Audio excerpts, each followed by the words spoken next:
আসসালামু আলাইকুম। আজকে আমরা সংখ্যাবাচক শব্দ নিয়ে আলোচনা করব। একটা জিনিস মনে রাখবেন যে সংখ্যাবাচক শব্দ বলতে বচন বোঝানো হয় না। সংখ্যা যেই শব্দ দ্বারা সংখ্যা বোঝানো হয় সেগুলোই সংখ্যাবাচক শব্দ।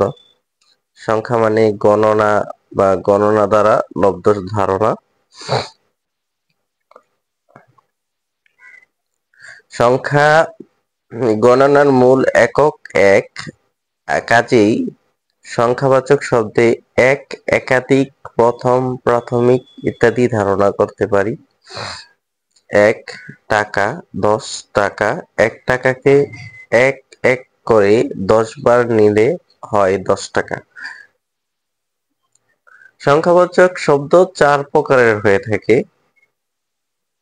তার মধ্যে ১ নম্বর হচ্ছে অঙ্কবাচক, ২ নম্বর হচ্ছে পরিমাণ বা গণনাবাচক, ৩ নম্বর হচ্ছে ক্রম বা পূর্ণবাচক,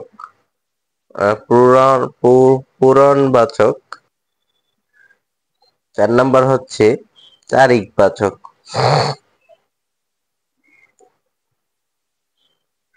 অঙ্কবাচক সংখ্যা ৩ টাকা বলতে ১ টাকার ৩টি একক বা এককের সমষ্টি বোঝায়। আহ, আমাদের একক হলো ১, সুতরাং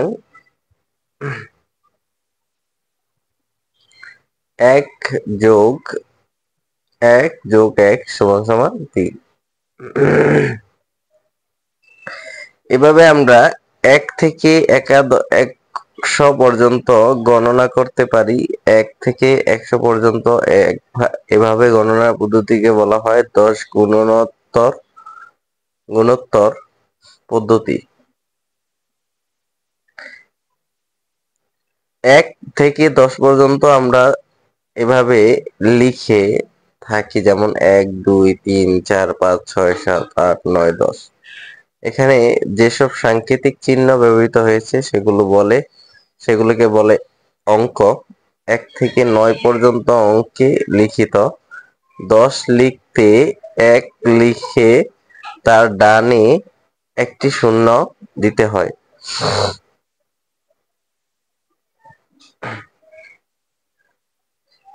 এই শূন্যের অর্থ বাম দিকে লিখিত পূর্ণ সংখ্যাটির ১০ গুণ। এটি ১০ গুণোত্তর প্রণালীর নিয়ম।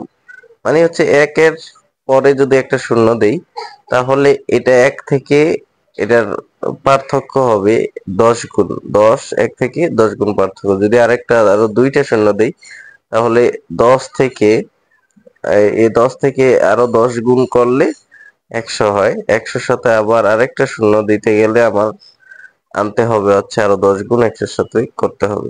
এটাকে বলে ১০ গুণ।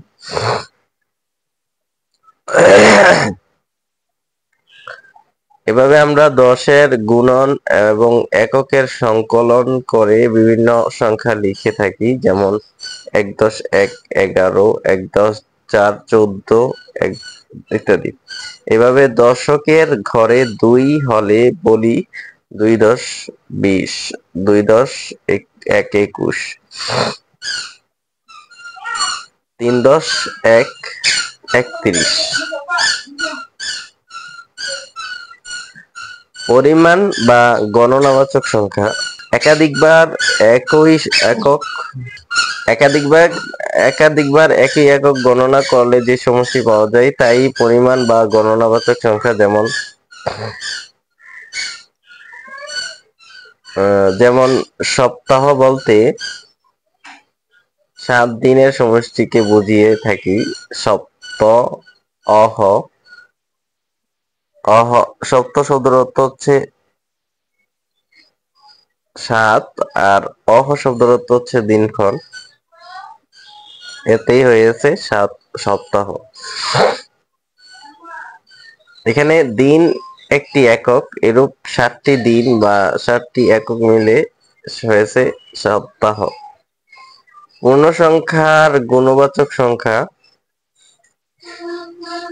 ১ গুণ, যেমন ১ এককে ১, ২ এককে ২, ২ গুণ দ্বিগুণ দুগুণ, ইত্যাদি। অনুরূপভাবে 5 × 2 = 10, 7 × 2 = 14 ইত্যাদি। 4 × 4 চৌকা বলে, যেমন 3 × 4 বা চৌকা 12, 3 × 4 = 12, 3 × 4 = 12। এভাবে আমরা নামতার যে বিষয়গুলো আমরা দেখছি সেগুলাই এখানে উল্লেখ করা হয়েছে। এরূপ 40, 50, 60, 70, 80, 90 বা 100 এর পূর্ণবাচক সংখ্যা গণনা করা হয়। পূর্ণ সংখ্যার ন্যূনতা ও আধিক্য বাচক সংখ্যা শব্দ। ন্যূন যেই বিষয়টা, এককের 1/4 ভাগ, চৌথা বা সিকি, পোয়া বলা হয়, এগুলা সব সংখ্যাবাচক শব্দ। তারপর আছে 1/3 ভাগ, এককের 1/3 ভাগ। এতে হাই বলা হয়, অর্ধেক বলা, আধা বলা হয় 2/1 ভাগকে, 8/1 ভাগকে বলে 1/8, এটা 1/8 বাকিগুলো আমরা বুঝতে পারবো।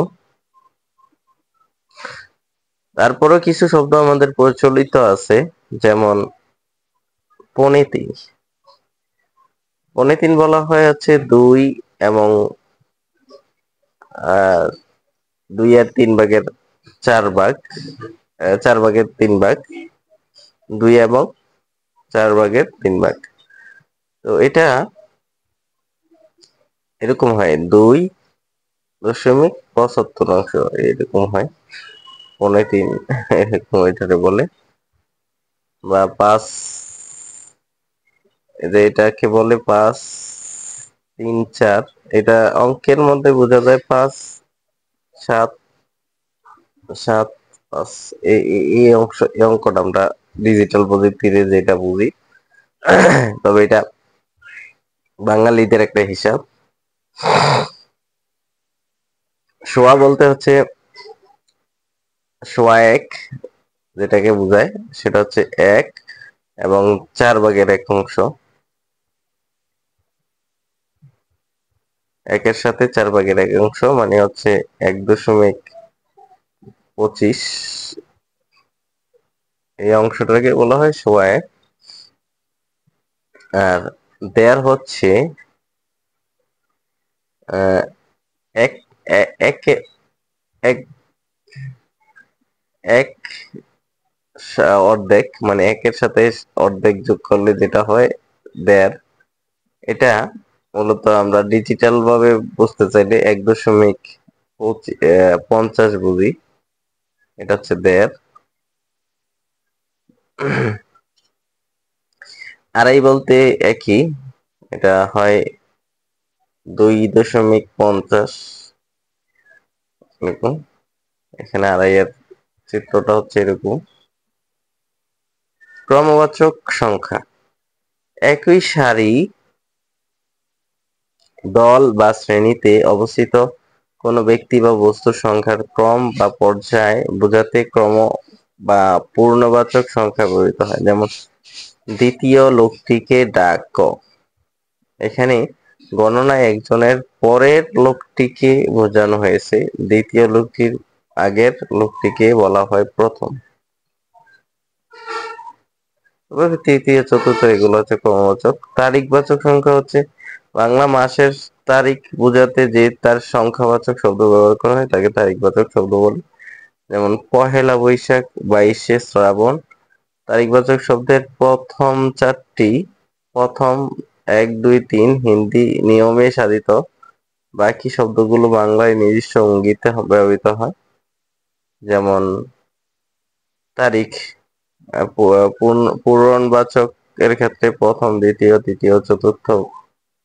কিন্তু তারিখবাচকের ক্ষেত্রে পহেলা, দোসরা, তেসরা, চৌঠা,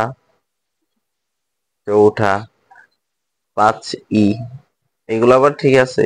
6ই, 7ই, 8ই, 9ই, তারপর হচ্ছে 10ই, 11ই, 12ই, 13ই, 14ই, 15ই, 19-এ, 20-এ, 21-এ। তো এখানে যেগুলো আছে সবগুলোই হচ্ছে ক্রমবাচক তারিখবাচক শব্দ। এখানে পার্থক্য দেওয়া আছে অঙ্ক অঙ্ক বা সংখ্যার ক্ষেত্রে 1, 2, 3, 4, 5, 6, এগুলা গণনাবাচকের ক্ষেত্রে 1, 2, 3, মানে এগুলা কথায় যেটা আসে। পূর্ণবাচকের ক্ষেত্রে প্রথম, দ্বিতীয়, তৃতীয়, চতুর্থ। পূরণবাচক পঞ্চম, ষষ্ঠ, এগুলা। আর তারিখবাচক হচ্ছে পয়লা, দুসরা, তেসরা, চৌঠা। এই প্রথম এইটা মনে রাখা দরকার যে প্রথম 4টা হচ্ছে আহ, উম, হিন্দি নিয়মে চলে আসছে। তো আজকের আলোচনা এতটুকু হচ্ছে আমাদের সংখ্যাবাচক শব্দের আলোচনা। পরবর্তীতে আমরা আলোচনা করব বচন নিয়ে, ইনশাআল্লাহ।